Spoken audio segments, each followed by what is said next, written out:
ដូចជាស្រលាហើយមិននៅនេះសុំលេងផ្គរនៅឡើយ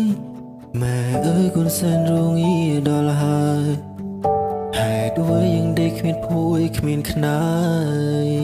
ម៉ែអើយស្មាននេះតាពងទៅណាអូនវាយំរពោកខ្លាំងណាស់ម៉ែអើយមិនម៉ែហូរទាំងនេត្រាយើងទៅទីយើងវិញពេលណាគោលោគ្មានភ្លៀងខ្ញុំលេងបានរៀងបាយទឹកមិន